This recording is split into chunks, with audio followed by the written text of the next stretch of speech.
Pelotas. Estamos iniciando mais um programa UPACAF e a comunidade.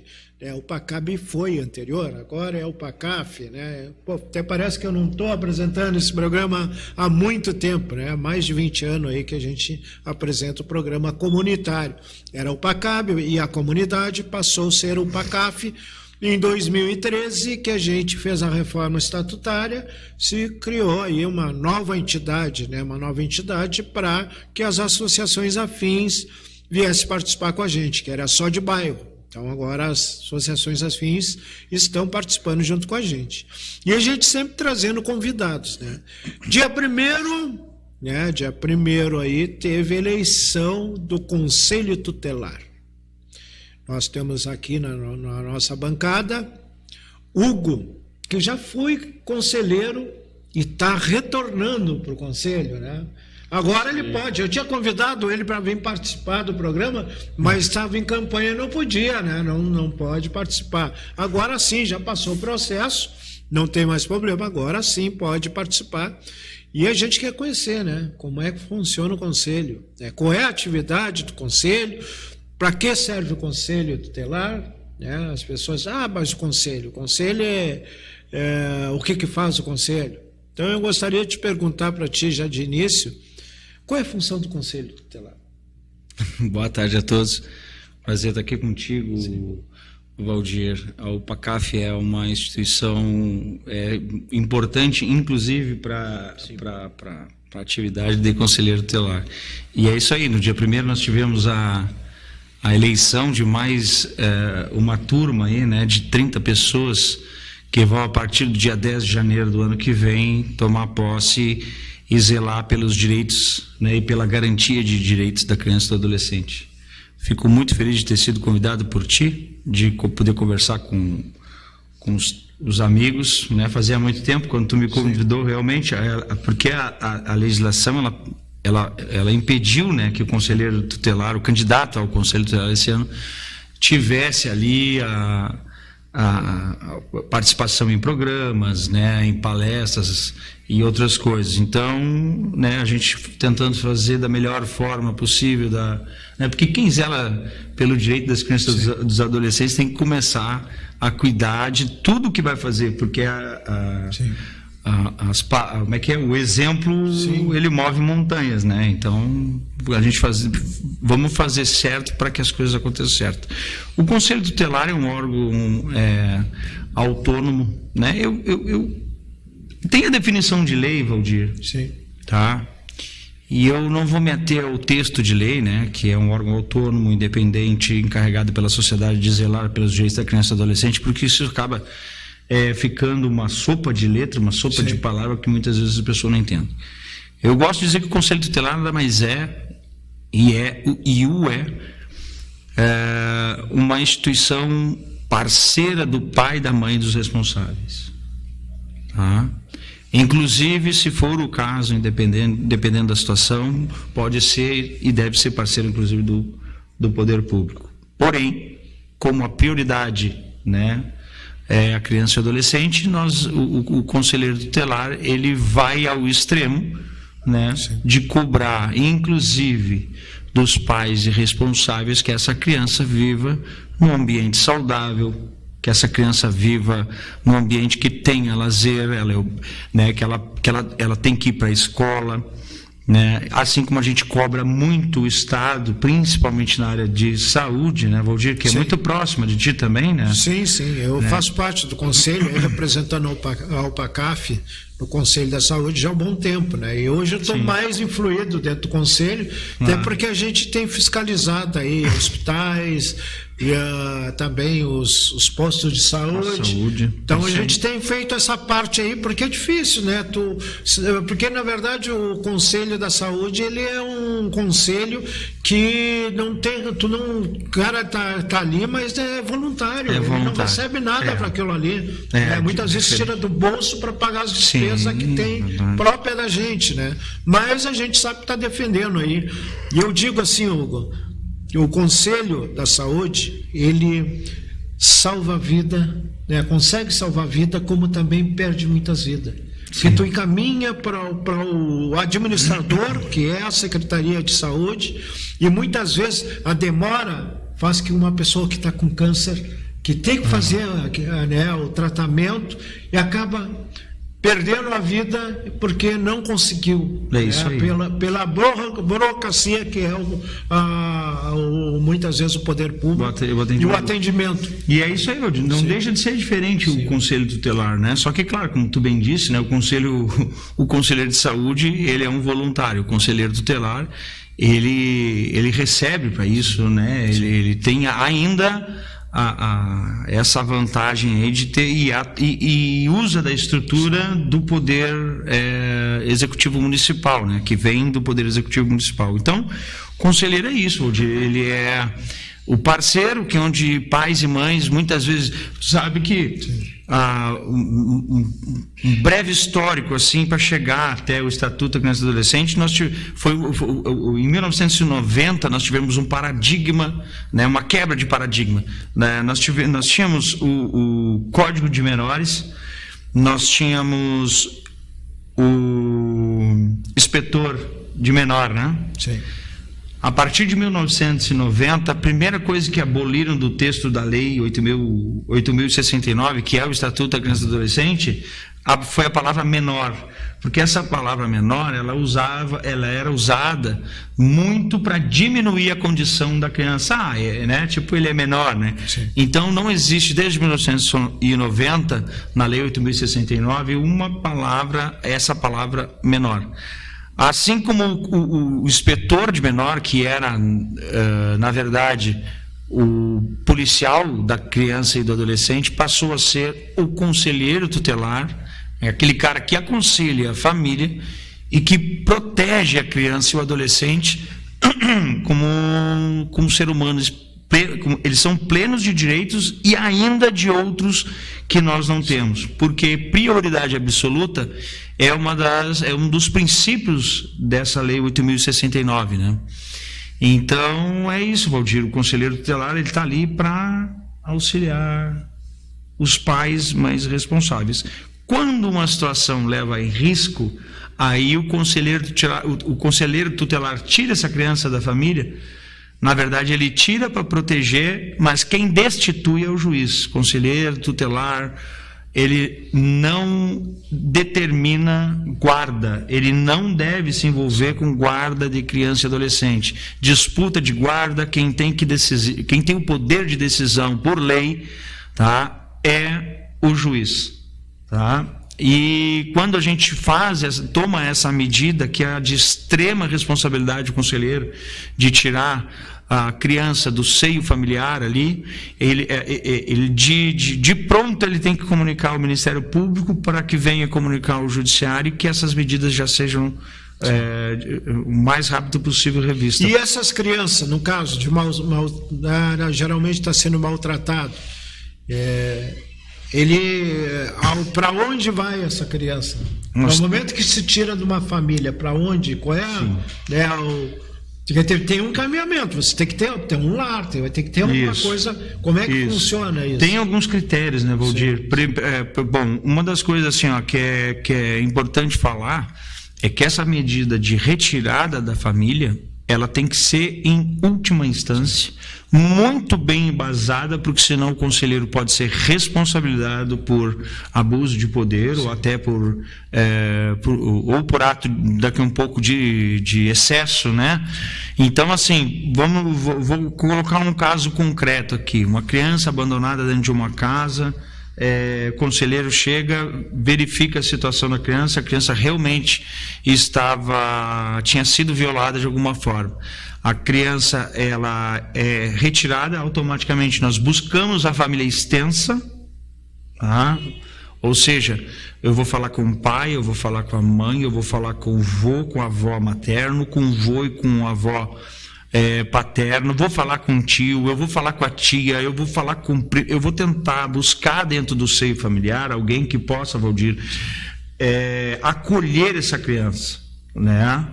antes de tomar a decisão do acolhimento, né, do acolhimento lá dentro da instituição. O município tem algumas casas onde a gente, que são casas de acolhida, de acolhimento, onde a gente coloca a criança e ali ela pode ficar no máximo até 2 anos, né, se for o caso, né, porque geralmente o Poder Judiciário e a rede toda de proteção à criança e adolescente, ela tenta fazer com que essa criança volte ao seio familiar também, né? Tenta, por exemplo, a mãe dependente química, o pai dependente químico, e aí o vô e a avó, os avós, em geral, eles, por exemplo, não querem, porque daqui a pouco não conseguem ficar com a criança, porque a mãe e o pai daqui a pouco podem ir lá, ameaçar, agredir e tal, aquela coisa toda aí. E nesse caso, a gente conversa com o pai, conversa com a mãe, tenta encaminhar. Tem setores da saúde mental de Pelotas hoje que dão atendimento à mãe, ao pai e inclusive ao adolescente,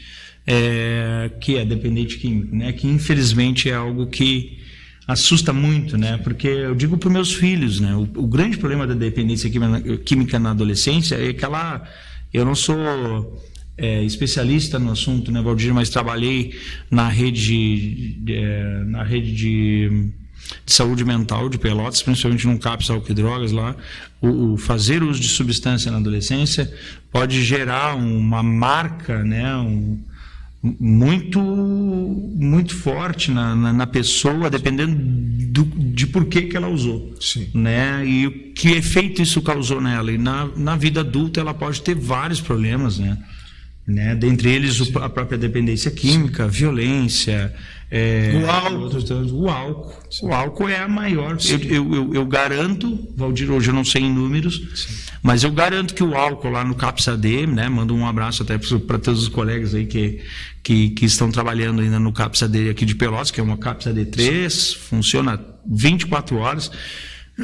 E a maior incidência de internações de pedido de socorro é para o álcool.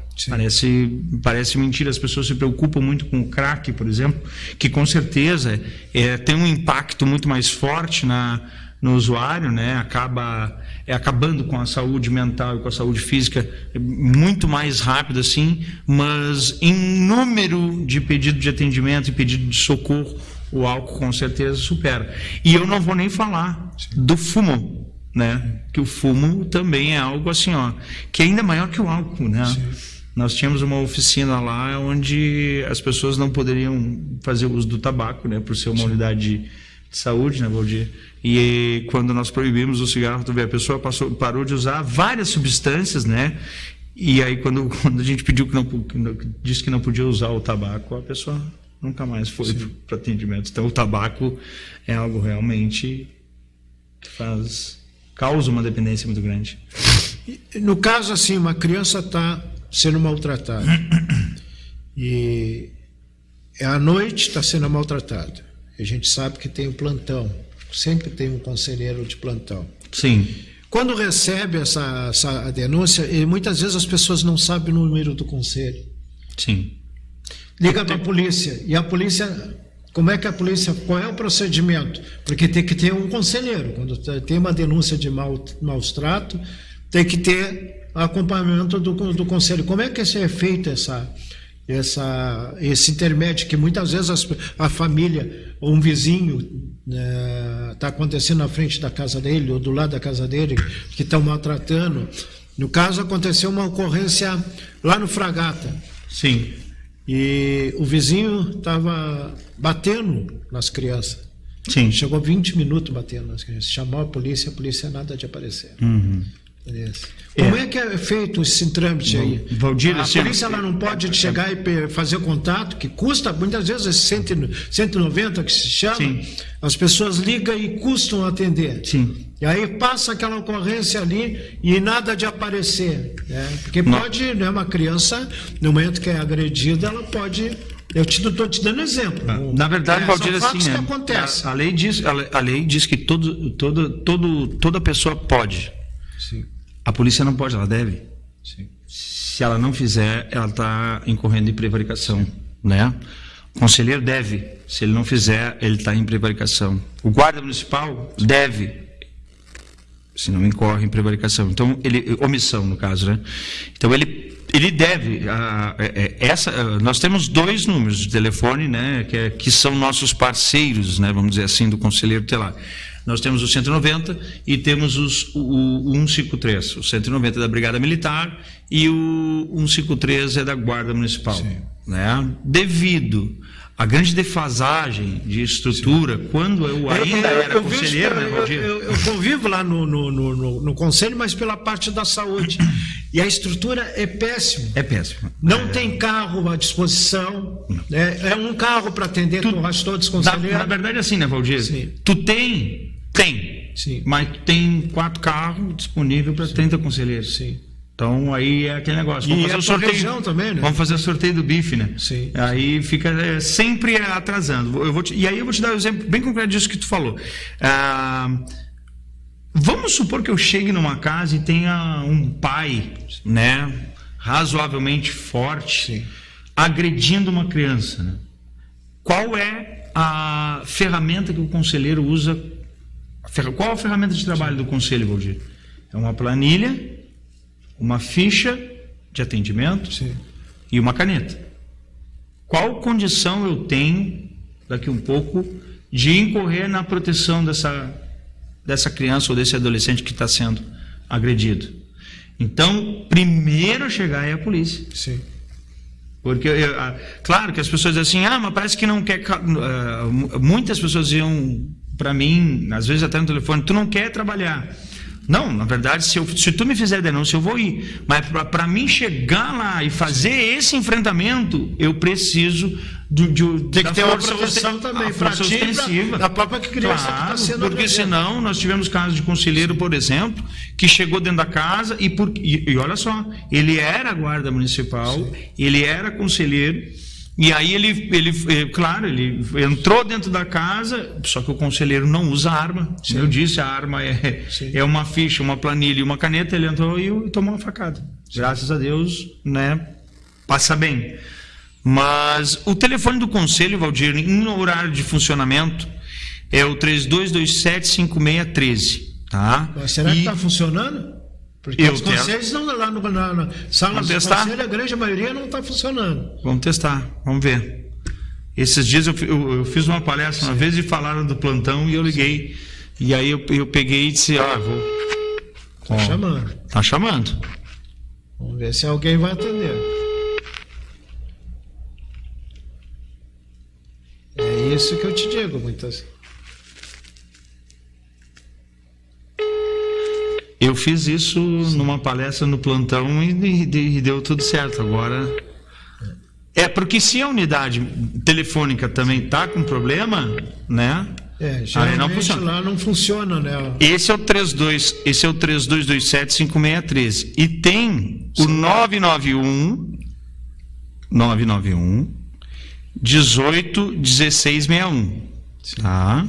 Vamos ver se ele está ligado. Se o outro não está funcionando, esse aqui deve estar ligando. Esse funciona. Esse está funcionando. Eu então, acho que porque a unidade móvel não está funcionando. Tá aí. Conselho Tutelar, boa tarde. Só para confirmar. Só para confirmar, então, que é claro, isso é um problema estrutural, né, como a gente falou, tem pouco carro. Às vezes não tem xerox. Sim. Né? Às vezes tu não tem a tinta na impressora, às vezes a impressora não está funcionando. Sim. São problemas estruturais que precisam ser resolvidos. Eu acho, inclusive, que essa gestão... Qual é a obrigação do poder público? Que isso aí a estrutura tem que ter para o conselho. É isso aí. Né? Na verdade, essa gestão, eu até... Aos colegas que foram eleitos aí, que vão tomar posse no dia 10, nós temos agora o curso de formação, que também é obrigatório, né? O curso de formação para os conselheiros que vão tomar posse no dia 10, onde eles vão entender um pouco, né? Ter o contato com a rede de atendimento.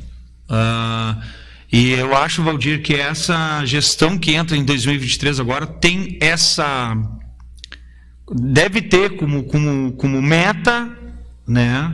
Tentar de alguma forma fazer esse enfrentamento, tentar de alguma forma conversar com o executivo, né, de repente buscar a Câmara de Vereadores também, né, para apoiar de alguma forma, para estruturar o conselho tutelar, deixar ele bem estruturado, porque assim, ó, houve uma mudança na lei do conselho, eu já não estava lá, né? Mas quando se movimentaram para fazer a mudança na lei, se ativeram muito na questão do plantão, que antes era tirado em casa.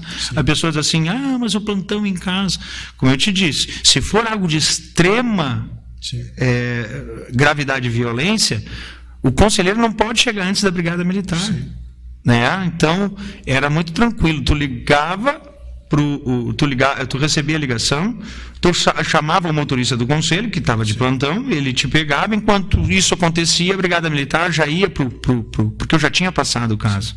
Em caso de extrema urgência, como eu digo, né? Porque à noite o plantão é exatamente isso. Por exemplo, olha, meu filho está chorando aqui porque o pai não veio nunca mais ver ele, que é o famoso abandono afetivo. Isso não é coisa que a gente vai resolver na noite, até porque aí nós teremos que ter toda a rede de atendimento à criança e adolescente funcionando na parte da noite. Então é coisa da gente manejar, a gente conversa. Eu sempre fiz isso e vários colegas. Tu conversa com a mãe, conversa com o pai, explica a situação, de repente até conversa, se for o caso do adolescente, com o adolescente, e diz, olha, amanhã, a partir das 8, o Conselho Tutelar é um dos únicos órgãos que não fecha 24 horas. Então, às 8 abre atendimento presencial e vai, sem fechar ao meio-dia, até às 6h30. Né? E aí se ativeram muito nisso, nessa questão de cobrança do conselheiro, que não está, não estou dizendo que não deve ser cobrado. Deve ser cobrado. Mas eu acho assim, para te dizer para o teu filho, meu filho, tu tem que passar nessa prova. Meu filho, tu tem que copiar na aula. Meu filho, tu tem que ser o melhor na sala de aula. Ele tem que ter uma estrutura, né? Tu tem que dar a caneta, tem que dar o lápis, tem que levar ele para a escola, daqui a pouco se for necessário, tem que pagar uma van, porque senão não adianta tu cobrar dele aquilo que tu não tem na tua contrapartida. Então é fundamental, e eu acho que essa é uma missão que a próxima gestão 2023, 2027 tem pela frente, que é de buscar uma melhor estrutura para o conselheiro tutelar, né, para que possamos, de alguma forma, proporcionar às futuras gerações um ambiente, uma sociedade melhor para se... Quais as ocorrências que mais chegam para o conselheiro? Tu já passaste por ali, quais mais? Porque agora tu vê pelas reportagens, pelo Jornal Nacional e outras emissoras, a questão do pedófilo. Isso acontece muito. Está lá, está com a companheira tem filhos, e aí existe muitas vezes o abuso desse cidadão. Como é que chega muito essa ocorrência disso? Essa é uma coisa, Valdir, que a gente sempre, quando a gente vai fazer esse tipo de manejo, né? A gente sempre, quando eu sempre fiz muita palestra, porque eu gosto muito de falar e tal, eu fazia muita palestra, principalmente em escola, e conversava não só com a criança, com o adolescente, mas fazia questão de conversar com a comunidade escolar. Que aí entrava o professor, a merendeira, né, a diretora da escola, a orientadora pedagógica, o pai, a mãe, o tio, a avó, o aluno, e a gente ia conversar. Esses temas, eles são muito complexos para ser abordados de forma simples, né? A complexidade desse assunto, porque, por exemplo, se eu disser para ti que a grande maioria das pessoas que são abusadoras são aquelas que deveriam estar protegendo, isso choca as pessoas, mas infelizmente é. Quem é que tem acesso ao teu filho? Né? No máximo ali um professor, que tu chegou lá, largou no colégio, ele teve contato com o professor, com os coleguinhas ali, depois ele volta, tu pega ele de novo e tu vai para casa. E geralmente quem acaba abusando é aquela pessoa que deveria estar protegendo, né? Pai, mãe, vovó, tio, isso acontece. Mas Valdir, eu vou ser sincero contigo, não vou te falar números aqui, até porque até terminar a minha gestão, quando eu saí do conselho no final de 2020, nós tínhamos uma disputa, hoje parece que já é consensual, nós tínhamos 2 sistemas em que nós trabalhávamos, quando chegava a demanda a gente colocava, fazia o cadastro das pessoas, né, que era um sistema regional, municipal, feito pela COIPEL, e um outro que é o CIPIA, que é o modelo nacional, que é o ideal, né, Valdir? É o ideal, porque ali tu teria dados para exatamente responder esse tipo de demanda. Eu, como conselheiro, na nossa micro-região, na região que eu trabalhava, que principalmente foi, maior parte do tempo foi o Fragata, Sim. na nossa região, sem dúvida, o conflito familiar é a maior demanda. E o Birinha tinha colocado ali o número do conselho, ali, o que tu passasse ali, ó, tá ali o número do conselho ali. Show de bola, aí dando trabalho pro pessoal. O Birinha tá lá, tá atento aí nesse grande sábado Birinha. aí, né? Trabalhando aí com a gente, né? Isso aí. O Birinha aí. É isso, pessoas experientes que conseguem pensar na frente, né? É o que a gente precisa, né, Valdir? E eu peço aí para você que está aí do outro lado, nos assistindo aí na sua casa, e compartilhe, porque nós também temos na rede social. Tá? Temos na rede. Muitas pessoas nos assistem pela rede social, pelo Facebook, pelo YouTube, pelo aplicativo TVC Pelotas. Tem muita gente que nos assiste. Compartilhe o máximo de pessoas aí, porque hoje nós estamos tratando um assunto que é importante, né? Que é o menor, né? Que precisa do conselho, para você também ter um conhecimento. As pessoas, vai lá, se elegeu, está ganhando bem, mas não sabe o trabalho que tem. Tem bons conselheiros e tem uns péssimos conselheiros. Como tudo que na vida, muitas vezes são apoiados por políticos, né? Por políticos que botam uma estrutura grande, se elege e depois alguns têm sobressaem. Não dá para dizer que não. Usou a estrutura para se eleger, mas sabe o que está fazendo. Mas tem uns que se elegem que não sabem nem o que está fazendo. Eu não vou destacar o nome aqui, porque são vários mesmo. Não, são vários conselheiros muito bons, assim. Eu vou falar, tem 2 jovens, por exemplo, no conselho que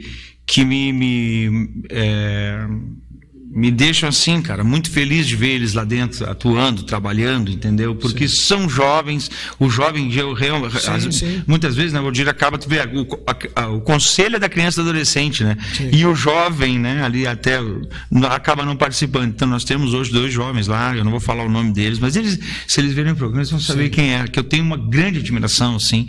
Acho que eles foram peças fundamentais na gestão passada. Se reelegeram ou não? Se reelegeram.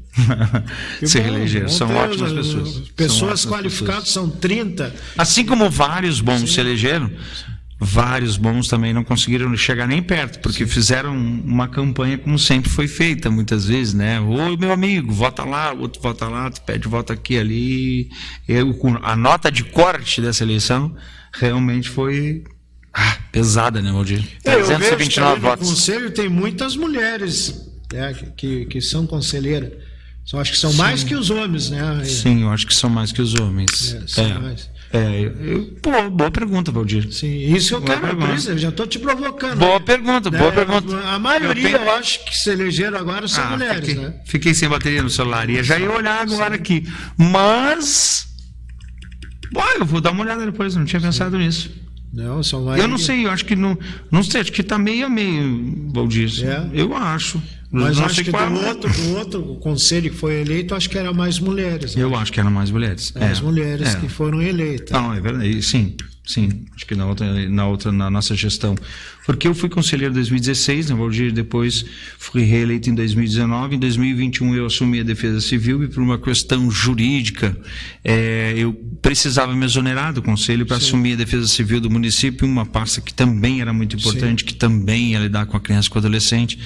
E essa pasta ainda existe ou terminaram com essa? Terminaram com... Agora nós temos quem está cuidando assim principalmente da primeira infância melhor é a Aline Cruchemor. Agora tivemos até uma audiência aí com o pessoal do estado agora essa semana, acho que foi anteontem. Eu infelizmente não pude me fazer presente, mas recebi o convite da Aline, fiquei muito feliz, agradeço a Aline aí por ter feito o convite para discutir políticas públicas para a primeira infância melhor, estratégias e tal, né? Eu acho que tem que ter pessoas preparadas, né?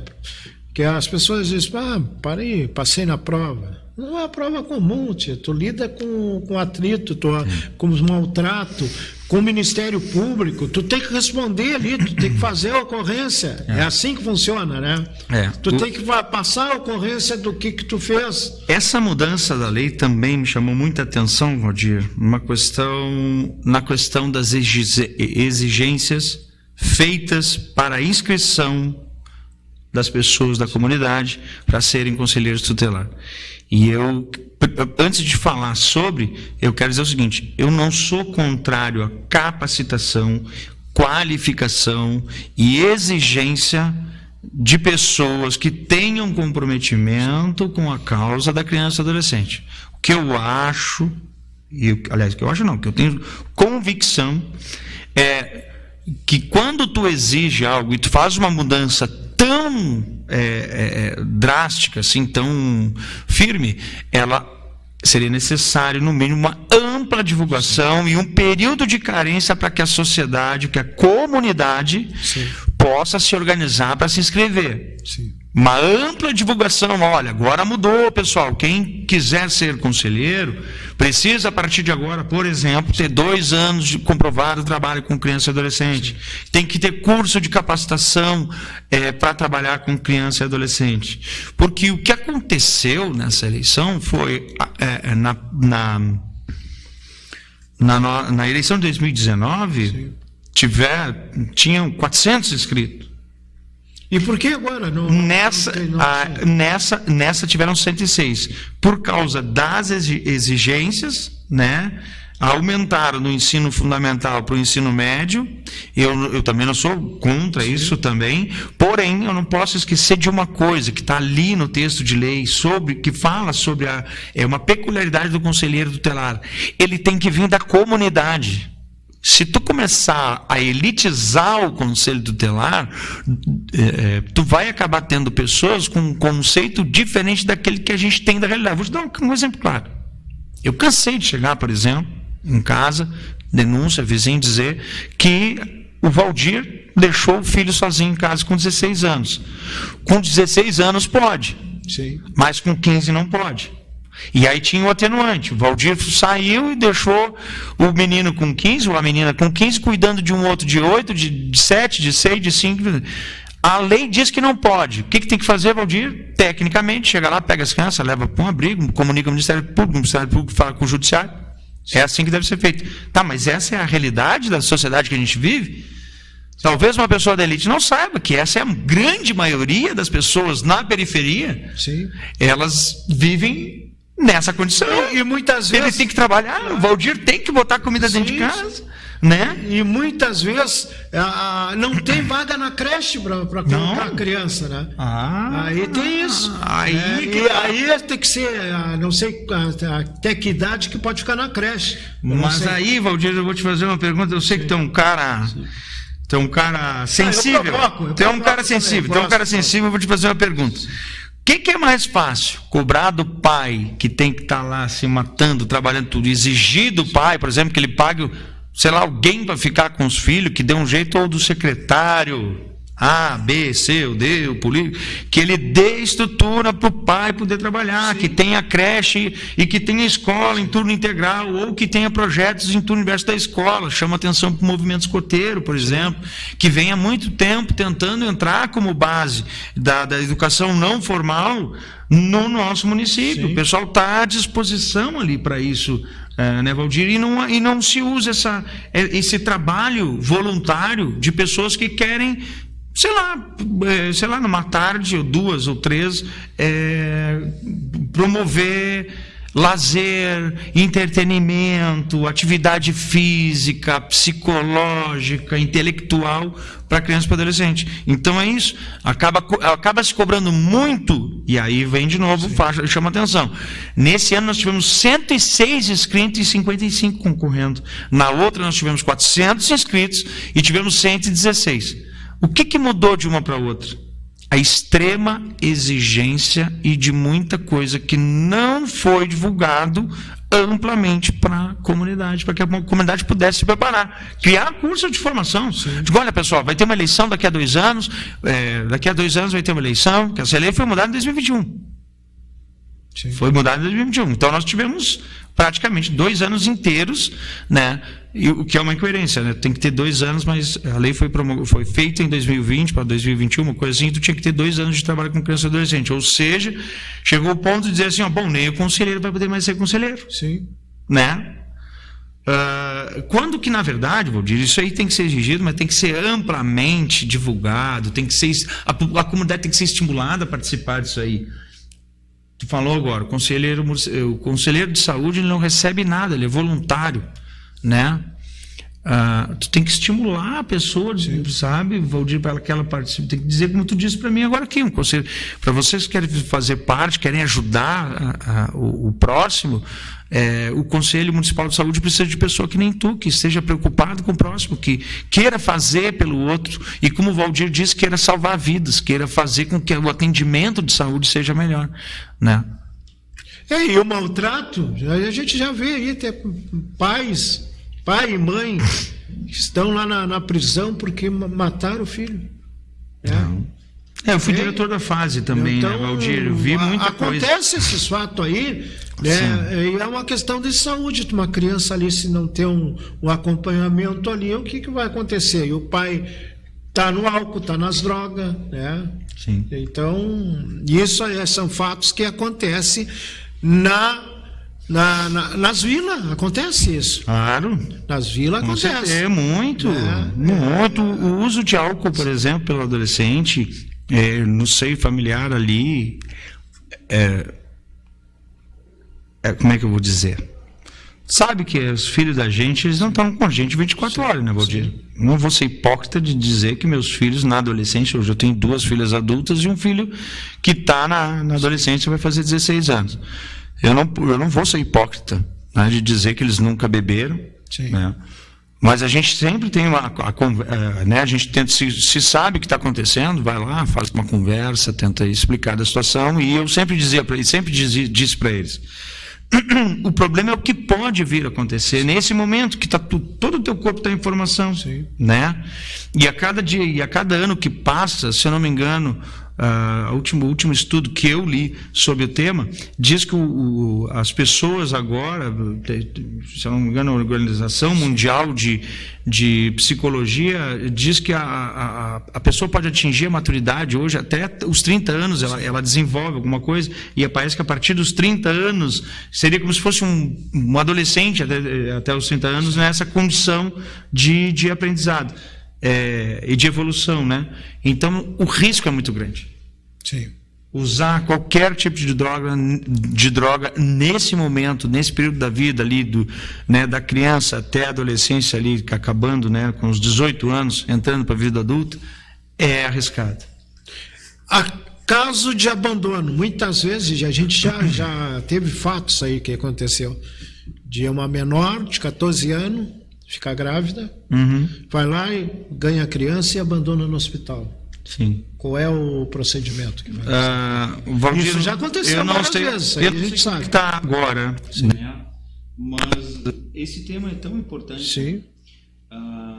Nós temos um projeto que estava em funcionamento já, ainda quando eu era conselheiro, que chama entrega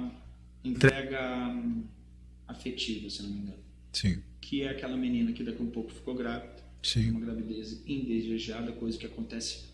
Muitas vezes o pai joga para a rua, não quer aceitar os pais. Então a rede deve acolher essa adolescente. Sim. É importante dizer o seguinte: 14 anos para frente não é legal. Sim. Né? Não é uma coisa moral, vamos dizer assim, né?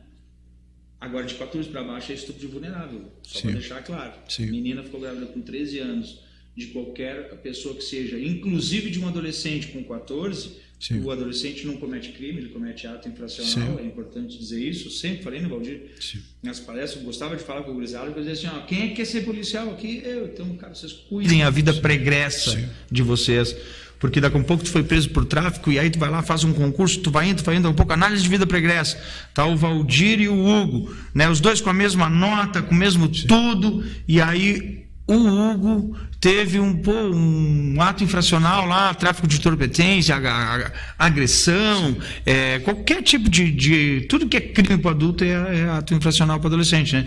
E o Valdir não tem nada. O Valdir automaticamente vai, pelo critério de desempate de vida pregressa, vai acabar pegando. Então, vai acabar ganhando o concurso. Então, Valdir, assim, ó, essa função da agressão, né? Aliás, do abandono, tu tem duas coisas. Tu tem o abandono afetivo, Sim. né? E tu tem o abandono, que é esse que tu está falando, né? Do pai dizer assim, eu não quero saber mais. Bom, essa menina deve se direcionar para a rede, tá? De atendimento de saúde, e ela deve ser encaminhada para entrega afetiva. Ela vai passar toda a gravidez com toda a estrutura para que ela possa ter condições psicológicas e até... porque a criança, a partir do momento da concepção, o bebê, o feto, a partir da concepção, ele também já é protegido pelo conselheiro tutelar. Então, procura um conselheiro tutelar, procura a unidade básica de saúde, procura o PS, vai lá e ela vai fazer parte desse... E o pai vai ser cobrado. Sim. Porque o pai... Mas se o pai é um menor da mesma idade dela? Se o pai é o menor da mesma idade dela, aí a gente... Quem é que se responsabiliza com isso? Tremendo, assim. Sim. Porque os pais que são pais dele, Sim. né, a partir dos 14, como Sim. eu disse, né? Se tivesse para baixo aqui, até os pais, porque aí é negligência Sim. dos pais, né? Pô, Sim. um adolescente de 13 e uma adolescente de 13, por exemplo, não Sim. era para ter acontecido, né? Sim. Foi descuido. Provavelmente o Ministério Público vai provocar algo contra os pais. Mas se acontecer isso aí, os pais continuam responsáveis pelos seus filhos. E os filhos, por mais que sejam adolescentes, são responsáveis pelo bebê, pela criança que vai nascer. É mais ou menos assim. Mas gera um conflito jurídico, de entendimento, né? São questões hermenêuticas, de interpretação da lei, assim, que é um produto. O que a gente quer é o seguinte, por isso que eu digo, tem que ter escolaridade? Não, tem que ter bom senso. Então, e é óbvio que o estímulo a que as pessoas estudem para ser conselheiro tutelar é fundamental, mas a pessoa tem que ter bom senso. Nós tínhamos um colega que tinha um ensino fundamental, na época todos nós tínhamos curso superior, eu acho que mais um lá tinha um ensino médio, e esse tinha um ensino fundamental. O trabalho desse cara, Valdir, era demais. É uma pessoa que eu admiro muito, assim. Também não vou falar o nome por questões éticas, mas era um cara que trabalhava demais da conta. Muito do que eu aprendi, eu aprendi com esse cara. Eu vou te dar exemplo assim, curso superior. Tem muitos conselheiros que muitas vezes são advogados, e hoje é muito advogado formado. Né? Muitas vezes tu não tem uma estrutura para bancar um escritório. Claro. Faz, né? Porque isso não é um concurso público, não. A gente sabe que não é. Tu tá ali, tu vai cumprir um mandato ali, que tu não vai continuar naquele mandato ali, tá? E essa pessoa que é advogado, ele não pode mais exercer a função de advogado. De forma alguma. A OAB dele tem que ser, na mesma hora, na data da posse, a OAB dele tem que ser desativada. Sim, ele tem que entregar a carteira. Ele não pode exercer a função como advogado? Ele tem que entregar a carteira para a OAB. Se ele não entregar a carteira da OAB, tem que ir lá e fazer um trancamento, inclusive, porque com a carteira... Mas e o salário atrai para que a pessoa possa ficar? Como só conselheiro? Eu não sei, não é balela, Valdir, mas eu não sei quanto é que está ganhando o conselheiro tutelar hoje. Quando eu saí de lá, a gente ganhava 3.300 mais 200 alguma coisa. Eu soube que o vale alimentação aumentou, então o vale alimentação do conselheiro ele está ali de acordo com os demais servidores, é R$400. Sim. O vale alimentação, né? E o salário não sei, porque a nossa lei ela diz que o conselheiro tutelar tem que ganhar um salário e mais o adicional de risco de vida. Né? Sim. Que é hoje 55%. Isso não mudou na lei por enquanto. Assim como eu contestei várias vezes, os colegas que são motoristas do conselho, nós ganhamos 55%. O motorista ganha 35%. O cara vai da mesma ação que eu, Valdir.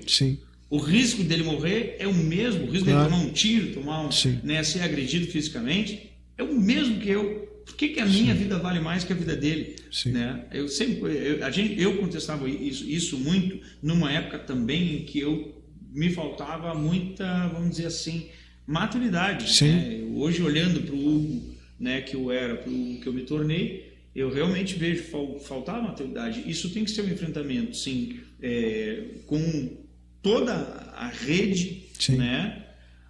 Para que a gente possa ter o nosso colega ali, né? Porque o conselheiro, eu sempre dizia, né? O motorista do conselho tutelar, nós somos o Batman, ele é o Robin, ou vice-versa, né? Na noite, quem sai comigo é ele. Sim. Tu chega lá num bairro lá que realmente a pessoa já está dominado pela droga, tu não sabe qual é a ação que ele vai ter ali quando chegar. Porque geralmente chega com a polícia, né? Se o cara está alterado, né? O risco que tu corre, o brigado até tem como se proteger, mas o conselheiro não. Como tu diz, a caneta e uma planilha. Nós fizemos uma incursão numa determinada região da cidade, Valdir, e o policial perguntou para mim: cadê o teu colete, conselheiro? Não tem colete, Valdir. É a planilha mesmo, com a caneta e o Estatuto da Criança e Adolescente, né? Se tu fugir da lei, e aí é que tá. O bom conselheiro é aquele... Aí é que eu te digo, muitos agora passaram, vão atuar como conselheiro, tá? Pode ser um bom conselheiro, o cara que for dedicado vai ser um bom conselheiro. Sim. Tem uns que passaram, porque hoje o desemprego também está grande, tá aqui em Pelotas, e eu acho em todo o Brasil, que aconteceu a eleição do conselho, também está nessa mesma situação. Sim. A atração de ganhar um pouquinho a mais, porque hoje os salários são, né? Tu vai trabalhar numa loja, tu ganha o salário do funcionário que é comerciário, que não atrai muito, ele tem que vender bastante para ganhar comissão. Né? É isso aí. Então, muitas vezes o conselheiro que a gente vê para a eleição aí, muitos se tornam logo ali candidato a vereador, né? Que é para preencher vaga, que muitas vezes não se elege, né?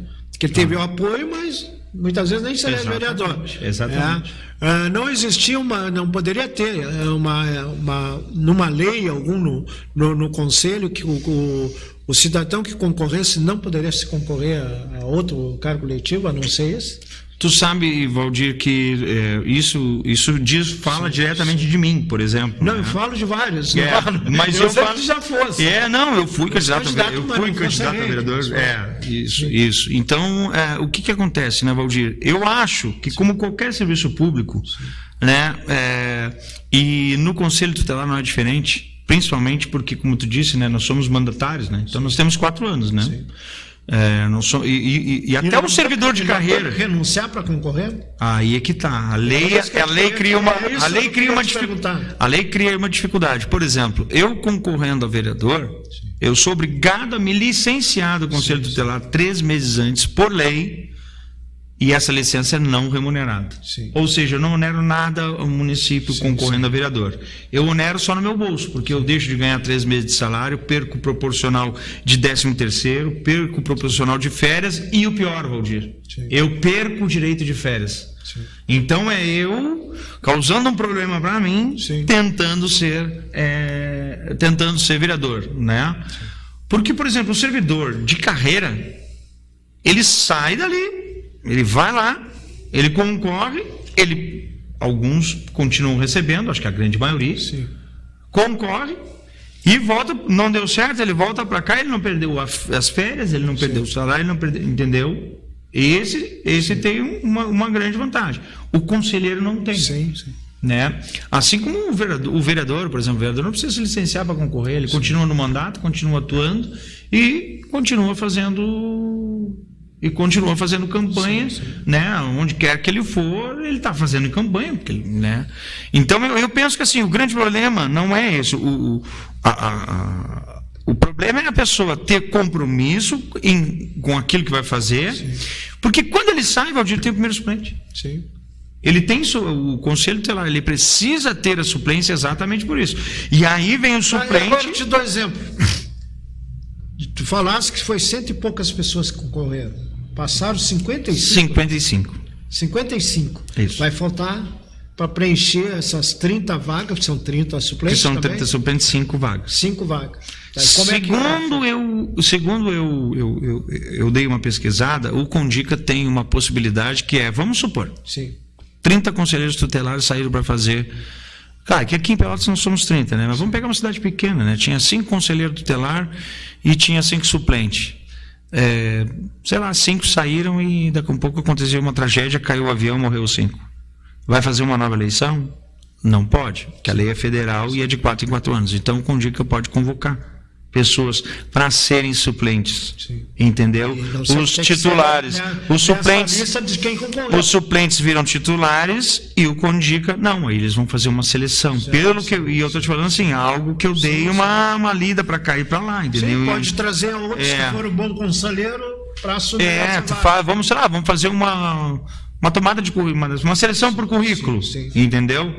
Mas aí é que tá. O importante, Valdir, é que assim, eu saio do conselho para concorrer, eu tenho que sair 3 meses antes, e eu vou te dizer uma coisa: esse suplente assume, eu não onero o município, e esse suplente está tão capacitado quanto a mim, porque eu digo assim, mas aí vem um cara que é suplente, mas a minha capacitação é a mesma dele. Sim. A experiência que eu tenho hoje é realmente por trabalhar muito, por estudar bastante, né? Mas o cara que está lá, ele teve a mesma capacitação que esses conselheiros que vão entrar agora novos têm, né? Então o primeiro, segundo, terceiro, quarto, quinto, até o 30º suplente, agora no caso até o 25º, eles têm capacidade para assumir. Sim. O que não pode acontecer é o cara usar do conselho tutelar para fazer política. E aí, a gente quase encerrando, né? O Virinho já deu o grito ali. Eu vou te dizer uma coisa. Vou te trazer um dado estatístico agora. O conselheiro tutelar, eu não vi ainda o conselheiro tutelar, não conheci nenhum, que era conselheiro e se elegeu vereador.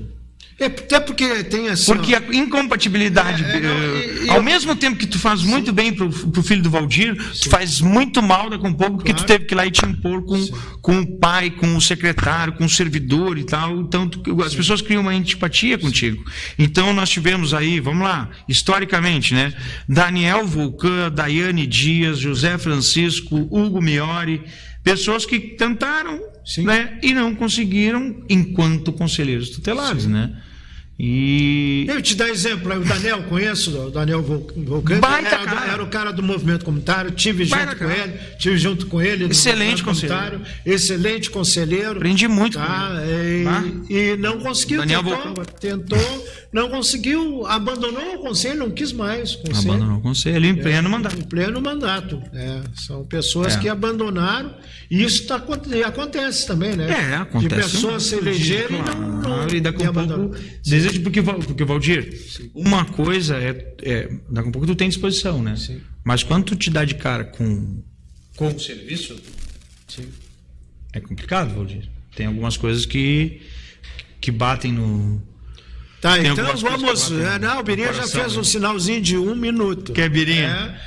O Birinha aqui, né? É rígido. Para te despedir, Hugo, claro, já deixando bem claro aí que nós vamos te trazer mais vezes para... Valdir, estou à disposição. E eu sei que tu é música, eu quero outra vez que tu venha com violão também. Vou vir com violão para cantar também. Pra cantar também. Agora vai ter um problema, porque na mudança da lei agora, na especificação da dedicação exclusiva, tu não pode fazer nenhuma atividade além de ser conselheiro tutelar, né? Então... Eu ia falar uma bobagem aqui, mas não vou deixar para lá, porque é uma incoerência grande, né? Sim. Eu, por exemplo, que sou músico, talvez não possa tocar. Então nós vamos trazer só como entrevistado, então. Não, mas eu vou trazer o violão. Eu quero base para dizer que eu não posso estar tocando violão aqui contigo, né? E porque se alguém agora agredir uma criança ou adolescente, não entre ali na porta de novo para dizer que acabou. Então pode te despedir. Obrigado, pessoal. Muito obrigado, Valdir. Um prazer enorme estar contigo aqui, cara. Muito obrigado. Esse espaço aí está à disposição. E daqui mais uns dias, Fala Pelotas, meu programa para ser colega do Valdir aqui na TVC. E eu vou ajudar o Hugo aqui. Traz os bastidores, eu vou dar uma força aí pro Hugo aí tocar. Isso aí. A gente sabe que é um grande profissional aí. Obrigado. Bem dedicado na área dele, tá? O espaço está aberto aí, que é o espaço da comunidade. E a gente fica por aqui. Próximo sábado a gente retorna com mais um convidado.